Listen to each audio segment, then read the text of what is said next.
On today's episode of Locked On Mets, I'm going to talk about how the Curtis Granderson signing from back in 2014 sets a precedent that the Mets should follow this offseason when it comes to signing Starling Marte. You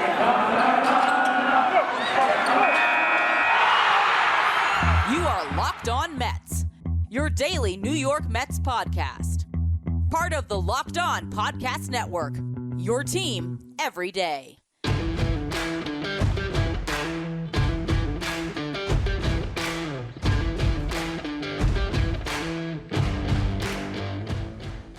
Hello to all you amazing Mets fans. You're listening to Locked On Mets, part of the Locked On Podcast Network, your team every day. Thank you for making Locked On Mets your first listen every day. Locked On Mets is free and available on all platforms, including YouTube. Now, on today's show, we're going to pick up from yesterday's show where I was talking about Curtis Granderson and why he was the best free agent signing the Mets have made in the past decade. Now we're going to compare him to Michael Conforto, the Mets' most recent right fielder, and a guy I think they should sign this offseason, Starling Marte. In the first segment, I'll compare Conforto to Granderson, see which one was the better Mets right fielder. In the second segment, I want to talk about how Granderson sets the stage for what Starling Marte can do this offseason as the Mets might look to sign the 33-year-old, the same age that Granderson was when the Mets signed him back in 2014. And then the last segment, we'll bring it back around to Conforto, compare Conforto to Marte, and whether that is really that big of an upgrade in the first place. But before we get into any of that, I'm your host, Ryan Finkelstein. If you want to find any of my work, follow me on Twitter at FinkelsteinRyan. You can also find some of my writing about the Mets at justbaseball.com. So who was the better Mets right fielder? Curtis Granderson or Michael Conforto? It's a really interesting debate when you dive into the numbers. And I thought the best way to do this was to find a 4-year window of Conforto's career that could compare to Curtis Granderson in his 4 years with the Mets. So what I did was I threw out the first 2 seasons of Michael Conforto's career because those were years that he honestly could have been in the minor leagues, had a terrible second season, a sophomore slump that again might have been affected because that development was rushed, had to go back down to AAA, get some more seasoning before he came up for good from the 2017 season on. So you go from there. I also threw out the COVID-shortened 2020 season because, for one, Conforto played at a level that year that he never really matched throughout his career. It was just 2 really hot months. And also, that gets us to a 4-year comparable sample size. So you look at Conforto's 2017, 18, and 19 seasons, as well as this past year, and compare it to Curtis Granderson. Let's see which one has the edge. First off, durability. Curtis Granderson, despite being the 33-year-old free agent that at the time everyone was probably worried, oh no, here's another Met that was signed in his mid-30s, a former Yankee. He's never going to be healthy. Well, Granderson, remarkably durable, 573 games played out of a possible 605. Also got traded in the middle of his last season, so he could have played even more games for the Mets. Meanwhile, Conforto missed 110 games in that 4-year window that we're discussing here, 17, 18, 19, and 21, was basically healthy for all of the 2018 and 2019 seasons, but he did miss time in 2017, that all-star year where he had the shoulder injury, and then this year the hamstring, of course, cost him about 40 games. So Conforto played 538 games in 4 seasons out of a possible, full slate there, whereas Granderson played even more games while even getting traded in that last season. So that is the first little edge to Grandy. Then you go to batting average. Curtis Granderson, 239. Michael Conforto, 252. On base, Granderson, 341. Conforto, 359. Slugging, Granderson, 444. Conforto, 469. Home runs, Michael Conforto had an edge at 102. Granderson, 95. And of course, as I just mentioned, Conforto played less games to get that home run total. Extra base hits, Granderson has a slight edge, 213 to Conforto's 199. But again, games played factors into that. Conforto scored 292 runs, Granderson 317. Conforto 297 RBIs, Granderson 247. So obviously Conforto, more of a run producer, hit for more power. Granderson scored more runs, but that was really the only thing he did better than Michael Conforto when it comes to the offense. And that is also shown in the weighted runs created plus metric that I love to talk about. This measures league hitters based on an average of 100. Curtis Granderson had a 118 WRC plus across his 4 seasons with the Mets. Michael Conforto, across all of his seasons with the Mets, was 124. I couldn't isolate that 4-year window, but if you go from 2017 through 2021, which would include that inflated 2020 season, his WRC plus was 128. So a 124 career number is a pretty good sample size to compare to Granderson's 4 years. And again, Conforto was slightly better as an offensive player. You go to the defense. Curtis Granderson overall was worth 18 defensive runs saved out in right field.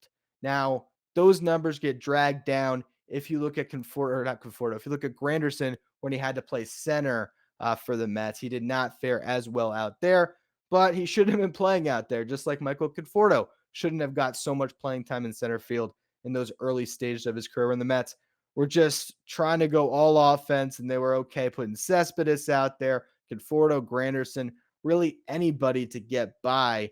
And I think that we've seen that that was not the best way to form an outfield. Brandon Nimmo has turned himself into an above average center fielder, which is kind of surprising considering where he started.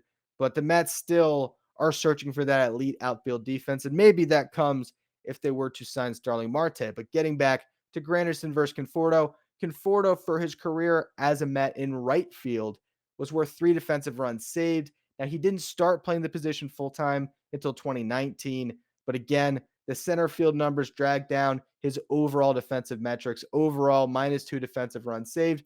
Either way, Granderson, the better right fielder out there. It still is so surprising to me when you think back to that first perception of what Granderson would be as a Met. The thought was he couldn't hit home runs once he didn't have that short porch of Yankee Stadium. And also, as a former center fielder in his mid-30s, there was all the questions about his arm out and right. Would he be able to make that position switch? And as I talked about in yesterday's show and today, 2015, 12 defensive runs saved. The guy was awesome in right field and really was just a really solid defensive player for the Mets. So he definitely has the edge over Conforto there. As I said, Conforto had the slight edge hitting wise.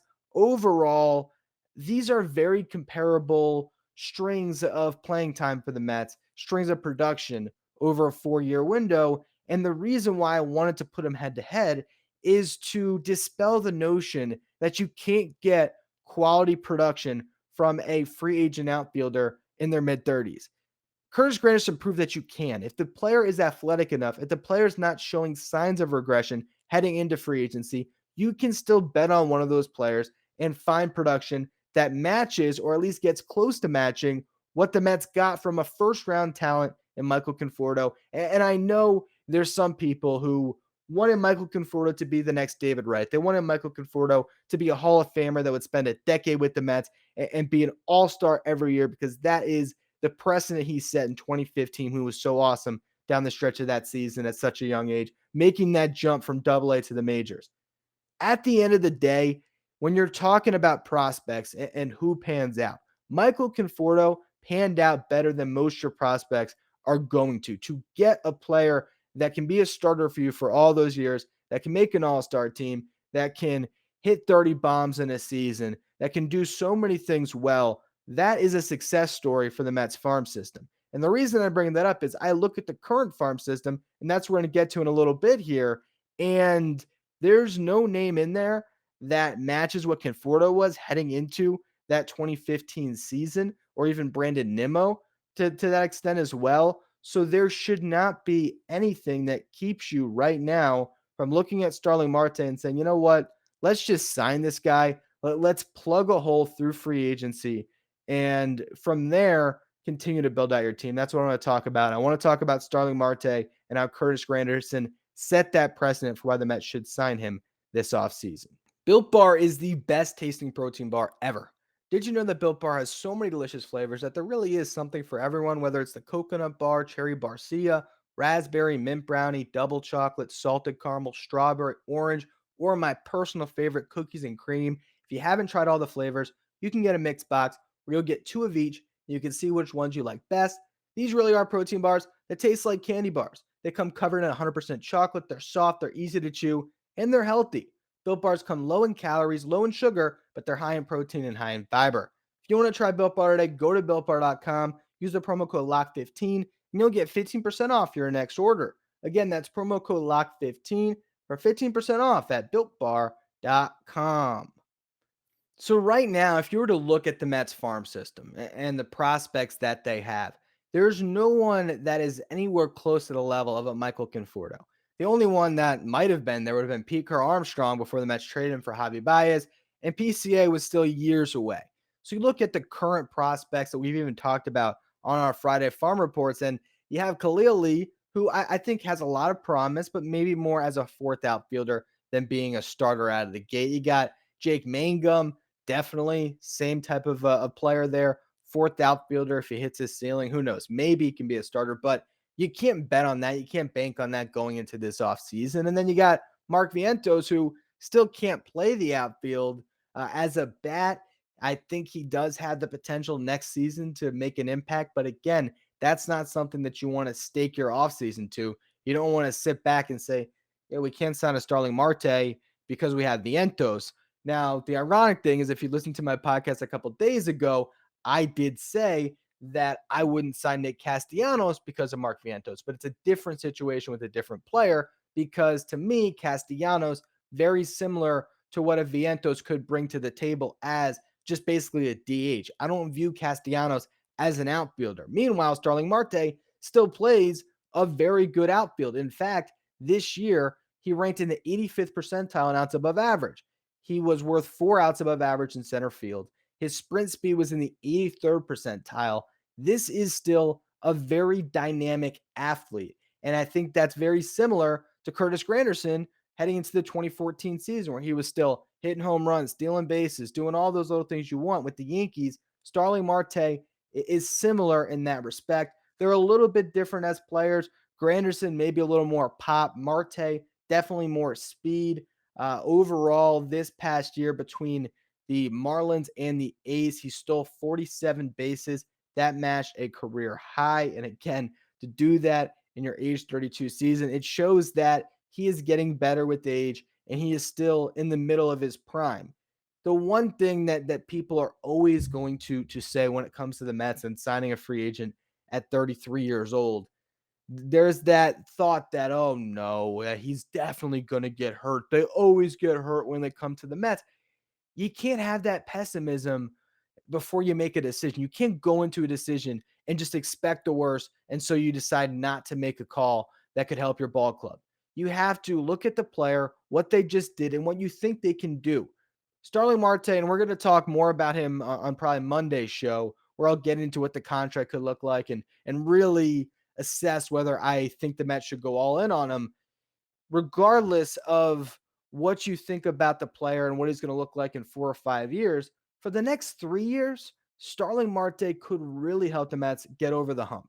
And that's what you're banking on when you sign a free agent. This thought that you have to sign someone that's going to be great every single year, that is very idealistic. You hope so, but really what you're looking for is for a player that you signed through free agency to plug a hole in your roster and take your team further towards being a championship contender. And hopefully 1 year it comes together and it puts you over the top. That's exactly what happened with Curtis Granderson. 2015, obviously his best year as a Met. He put up amazing numbers, as I talked about on yesterday's show. He was the best player on the Mets that year, and that alone made the $60 million worth it. If he was terrible in 2014, and he certainly wasn't anywhere near as good, if he was just terrible in 2016 and terrible in 2017, but still had that 2015 season, it's a remarkable signing. When you pair that 2015 season with 2016, where he helped the Mets get into the playoffs, it really just becomes the best signing the Mets have made in the past decade. And part of that is due to their shaky track record in free agency, where a lot of these things don't pan out for them, but it can't scare you away from getting back into the market and trying to sign the best players. When you look at the outfield class this year, Starling Marte really does stand out above all the rest, in my opinion, when it comes to all-around impact an outfielder can have. Unless you talk about Chris Bryant as an outfielder, I don't really see anyone in his league, except for maybe Michael Conforto, but that is a discussion we'll have next segment. You look at Nick Castellanos, as I said earlier this week, can't play defense.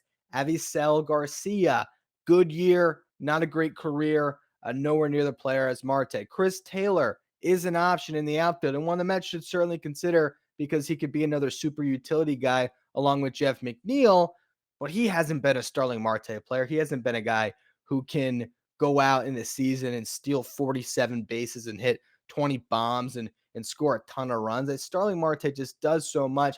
And I think when it comes down to the comparison to Granderson, the question is durability. And Granderson showed that a player can be durable, but these are still two different guys with different track records. I mean, Granderson, throughout his entire career, was very durable. Starling Marte has been fairly durable himself. He hasn't posted a bunch of seasons where he's played 150 games. For the most part, his average is closer to 135. So generally speaking, you can imagine a player that goes all out like Marte, maybe runs into an IL stint or two throughout a year, but that's nothing compared to like a Brandon Nimmo, who's only eclipsed 100 games once in his career. Marte has played at least 120 every single year, except was it 2017, which was the year that he had the PED suspension. And obviously, getting a steroid guy might be concerning, but he's had, what is it, 18, 19, 20, 21, 4 years now of not testing positive, putting up good numbers, hasn't been hitting a ton of home runs that would alarm you. I think that overall, that's not too big of a concern. I look at this as a player who has the durability to play into his 30s, has the athleticism, more importantly, to play into his 30s very well and continue to be good for at least the next 3 years. This season, the reason he played 120 games, he had a rib fracture and a lat injury, but for the most part was healthy, and I think he will be healthy for at least next season and hopefully beyond that if the Mets were to make that signing.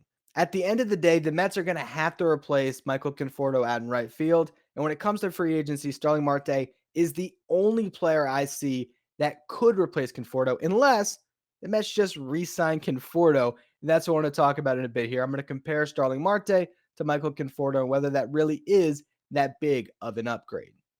BetOnline is back and better than ever, now featuring a new web interface for the start of the basketball season with more props, odds, and lines than ever before. BetOnline remains your number one spot for all the basketball and football action this season. Head to their new updated desktop or mobile website to sign up today and receive your 50% welcome bonus on your first deposit. Just use our promo code LOCKEDON. From basketball, football, baseball, NHL, boxing, and UFC, right to your favorite Vegas casino games. Don't wait to take advantage of all the amazing offers available for the 2021 season. BetOnline is the fastest and easiest way to bet on all your favorite sports. Bet online, where the game starts. All right, so let's get into the last comparison for the show today. Starling Marte versus Michael Conforto. Would it really be that big of an upgrade to go with Marte as opposed to just bringing Conforto back? For their careers, you have Michael Conforto with a 124 WRC plus. Starling Marte, it's 118. So Conforto has been the more productive offensive player. Now, I know there's fans out there that still love a good batting average, and Marte does that. A 289 career average. I know there's a lot of people that look at that and they think that's what I want to top my lineup. And generally, it is good to have. But when it comes to getting on base, which is really what you want a leadoff hitter to do, Michael Conforto for his career at 356, slightly better than Marte at 245, which is interesting because Conforto's batting average at 255 looks so far off from that batting average of Marte. But when you draw walks, you don't need to get as many hits. Go to the slugging percentage. Michael Conforto, for his career, it's at 468. Starling Marte, 451. So Conforto has more pop. You look at where Conforto will be next year at 29 and Marte, who's going to age better. I mean, obviously, I think there's a lot of people that would just look at the numbers there and say, well, I think that Conforto's next 4 years are going to be better than Starling Marte's next 4 years. And honestly, I might be part of that camp. I really might be. I really do believe that Michael Conforto still has his best years ahead of him. I know that every time I talk about Michael Conforto being a good player, there's a couple Mets fans that come back at me and they're still frustrated and so upset about his down year this year. And I get it. He wasn't good. But whether it was the pressure of the contact year or the hamstring injury that really derailed this season, it just was not the best representation of what Conforto is. But we've seen it for so many years where he has been a consistent offensive player. I know it doesn't feel like that because the bar was set at this astronomical Hall of Fame level that he had to meet. And he's never been that, but he's been a very good starting outfielder. And so if it was my decision, that's where I would go, but it's not my decision. And I also think there's a lot of factors that go into it. Right now, the search for a new president is the big news surrounding the Mets. And I did my podcast on, I think it was Tuesday, where I basically said that I'm cashed out or I'm checked out on that situation right now because I can't keep following all these little tea leaves and the rumors that ultimately aren't amounting to anything. But the reason why all these rumors are all over the place is because you have so many different people with so many different motives in play that are factoring into this decision to hire a president. So you have an executive like Matt Arnold, who just came off the table from the Brewers, where it's a guy that has a GM job in a great organization, where David Stearns could also be leaving at some point. Who knows? Maybe to the Mets once he's done with his contract, and he could have a president of baseball operations job right there in the waiting. So there are executives that are not coming to the Mets because their situation is too good. When it comes to free agency, we always think it just comes down to money. That's it. The Mets give Starling Marte the biggest contract, they got him. If the Mets give Michael Conforto the biggest contract, they got him. But when it really boils down to is it boils down to all of these different factors for each respective player. So when I look at Michael Conforto and his free agency and who he's represented by in Scott Boras, I don't see a path for him to come back to the Mets. Because when I did the Castellanos episode, and these are two guys both represented by Boras, it just became abundantly clear to me what the path is for Conforto. Why Conforto was crying during that last game at Citi Field because he knew it was his last time wearing a Mets uniform in that ballpark. And that's because he's gone. And the reason why he's gone is not because the Mets don't want him back, although that could factor into this equation for sure. The Mets might be ready to move on. I think him and his representation are ready for Conforto to move on because they're going to plant Michael Conforto in a bandbox. I don't know if it's in Chicago, if it's in Cincinnati, if it's Boston. I don't know where he's going, but he's going to go into a ballpark where his swing is going to be maximized, where he can hit 40 home runs next year, and there's going to be opt-outs in his contract after each of the first 2 years. It'll probably be a 4-year deal. You can book this tape now and go back and revisit it when he signs. He's going to get a contract similar to the 4-year, $64 million deal Castellanos got. He might even get more because this outfield market is so weak and because he brings you more defensively than Castellanos did. He's going to find himself a nice little deal where it's going to essentially be a 1-year pillow contract with some security on the back end with those opt-outs that allow him to test his free agency again off of a good season. And I would not be shocked if it's a Castellanos for Conforto, flip there, and he's in Cincinnati, and Castellanos is either with the Mets if the Mets are dumb, or he's with another team that decides to pony up and spend off of a big year in a small ballpark. But that's where I think things are going with Conforto, which leaves the door open again for Starling Marte. And for what the Mets need, he just makes a lot of sense because it provides insurance for a Brandon Nimmo injury because he can slide right in and play a good center field as opposed to a Curtis Granderson or Conforto that slid over and really wasn't able to handle the position at that stage. And then he's going to give you another run producer atop the lineup. I think you'll have potentially Nimmo, Marte leading into Lindor and Alonso if you were to make that signing. That looks pretty good for the start, and then you have to fill out the roster from there. But the reason why I am looking at Starling Marte again is because he is the one impact free agent that could come to the Mets, that could start in right field, that I also believe is a realistic target. And we're going to talk about that more next week as I continue to dive into Starling Marte. We'll go through his career numbers more, what he does well, what he does bad, and what he could bring to the Mets and what that contract will look like. But that's going to be all for this week on Locked On Mets. As always, thank you for listening. Make sure you follow, rate, and review wherever you get your podcast. Make sure you follow me on Twitter at Finkelstein Ryan. Follow the show at Locked On Mets. We're trying to get to 500 subscribers.